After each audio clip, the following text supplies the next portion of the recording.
नमस्कार। आज हम एक बड़ी दिलचस्प और रोंगटे खड़े कर देने वाली कहानी पर बात करने वाले हैं। इसका नाम है अंतिम यात्री की भयानक यात्रा। हाँ बिल्कुल, नाम से ही अंदाजा लग जाता है। तो सोचिए, एक तूफानी रात है, गांव की आखिरी बस है और बस में चढ़ती है एक अकेली भीगी हुई सी लड़की। माहौल शुरुआत से ही थोड़ा तनाव वाला बनने लगता है। चलिए इस कहानी में गहरे उतरते हैं। हाँ, देखते हैं इसमें क्या खास है। तो कहानी का जो हीरो है वो है कंडक्टर राकेश।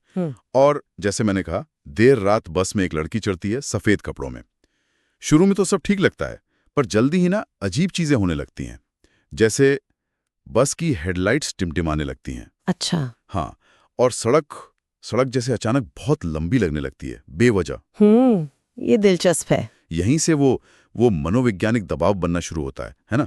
मतलब डर सिर्फ किसी भूत या प्रेत से नहीं, बल्कि इस अनिश्चितता से आता है। सही कहा कि हो क्या रहा है आखिर। बिल्कुल, जो जानी पहचानी बस थी, जो रोज का रास्ता था, वो अचानक अनजान और खतरनाक लगने लगता है। ये डर पैदा करने का एक बहुत बहुत पुराना तरीका है। हाँ।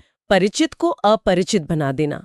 हाँ, और ये एहसास तब और कक्का हो जाता है जब राकेश बस के आईने में देखता है तो वो यात्री कभी दिखती है, कभी गायब। ओहो। ये लुका छिपी वाला खेल राकेश के मन में पहला, आप कह सकते हैं, असली शक पैदा करता है। बिल्कुल, और ये सिर्फ शक नहीं, मेरे ख्याल से ये एक अकेलापन भी लाता है।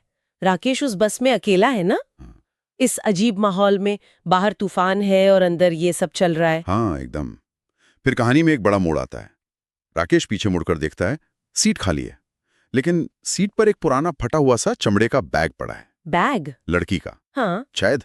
राकेश उसे खोलता है और अंदर उसे मिलता है एक पीला पड़ चुका मुड़ा हुआ अखबार का टुकड़ा। अखबार का टुकड़ा? और उस टुकड़े पर जो खबर छपी है, वो सुनकर तो राकेश के होश उड़ जाते हैं। लिखा है, बरसाती रात में बस दुर्घटना, युवती की मौत, शव कभी नहीं मिला। अरे बाप रे। और उस खबर के साथ जो तस्वीर है वो उसी लड़की की है। वही चेहरा, वही आंखें। ओहो, तो मतलब वो लड़की। हाँ, अब राकेश का डर जो है ना, वो दहशत बन जाता है। ये अखबार की कतरन कहानी को बिल्कुल बदल देती है। अब ये सिर्फ कोई रैंडम भूत की कहानी नहीं रही, ये एक अनसुलझी पहेली है, एक त्रासदी है। हाँ, अतीत का कोई बोझ। बिल्कुल।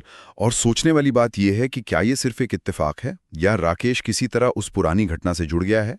लोक कथाओं में अक्सर होता है ना कि ऐसी मौतें वो वापस आती हैं, शायद इंसाफ के लिए या शांति के लिए। तो क्या राकेश को चुना गया था या वो बस गलत वक्त पर गलत बस में था? कहानी ये बताती नहीं है, और शायद यही उसकी खूबी है।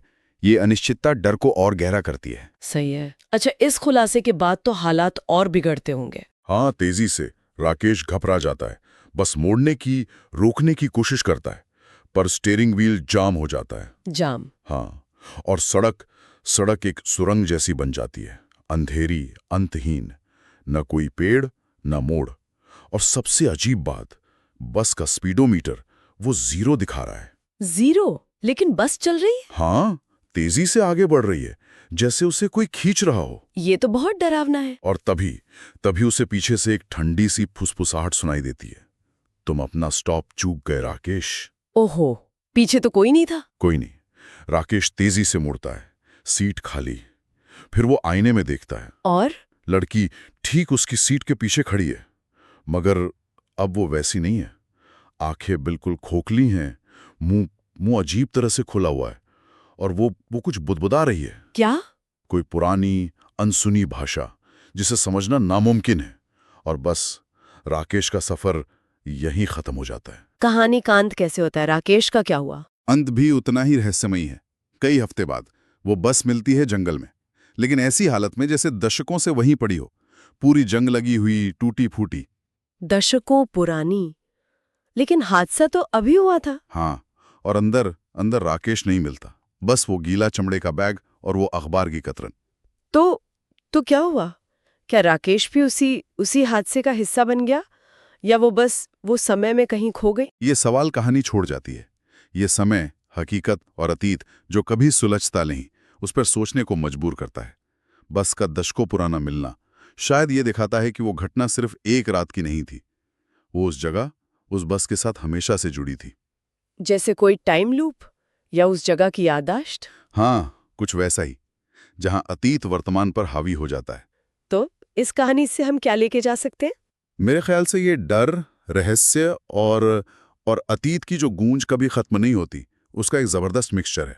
बिल्कुल। और ये हमें सोचने पर मजबूर करता है, क्या जो हम भूत प्रेत की कहानियां सुनते हैं या जो किंवदंतियां हैं, क्या वो सच में ऐसी ही अधूरी यात्राओं या अनसुलझे दुखों की परछाइयां हैं जो वक्त के साथ मिटती नहीं बल्कि किसी न किसी रूप में हमारे आसपास रहती हैं? हाँ, ये सोचने वाली बात है। काफी गहरा विचार है ये।